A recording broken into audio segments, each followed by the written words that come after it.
सुनील भाऊच्या हळदीला डायरेक्ट नाना number 1 DJ लावला होता. जय शिवराय पब्लिक, तुमचा रोजच्या प्रमाणे उठल्यावर का जिमला गेला. आज काय आपल्याला ट्रायसेप पण बायसेप मारायचे होते. ट्रायसेप बीसेप मारलो आणि आलो घरी. तेवढ्यात मामा आले. मामा म्हणे चल आपल्या शिर्डीत जायचं. म्हणलं कशाला. म्हणे तुझ्या भाषेची तब्येत खराब झाली, तिला भेटून येऊन साईबाबाच्या नगरीत जायला कशाला नाही म्हणायचं भाऊ. मग काय मामा म्हणे लयच व्हिडिओ घेऊन राहिला, काय सीन आहे. म्हणलं तुमचा भाषा घुसला ना व्लॉगिंग इंडस्ट्रीमध्ये. म्हणजे लवकरच महाराष्ट्रात मार्केट जाम करतो. म्हणलं साईबाबाचा आशीर्वाद असला तर होईल भाऊ. काय मग इकडे भाषी बिशीला भेटलो भाऊ. आलो बरं का साईबाबाच्या नगरीत. इकडे थोडे सिनेमॅटिक घेतले आणि निघलो भाऊ घराकडे. घरी आलो ना आपल्या शेतात डायरेक्ट सुनील भाऊच्या हळदीचा बॅनर लावला होता भाऊ. मग काय आपल्या शेतातूनच रस्ता होता. म्हणल्यावर आलो इकडे हळदी बिळदीला. इकडे तर काही डीजे वाजत होता. सुनील भाऊ स्वतः फोटोग्राफर आहे म्हणल्यावर प्री वेडिंग तर काही खतरनाक असणार भाऊ.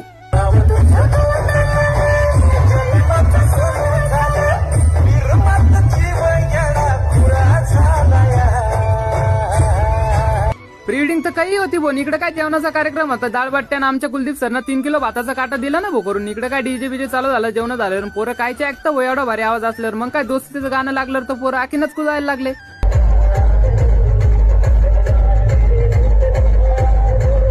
मग काय भाऊ डुप्लिकेट बिबट्या दिसला भाऊ. याचे तर काही हाल केले आम्ही. मग काय भाऊ कुलदीप सर तर काही असत होते कॅमेऱ्यात बघून. आम्ही जातो घरी, तुम्ही घ्या फॉलो करून.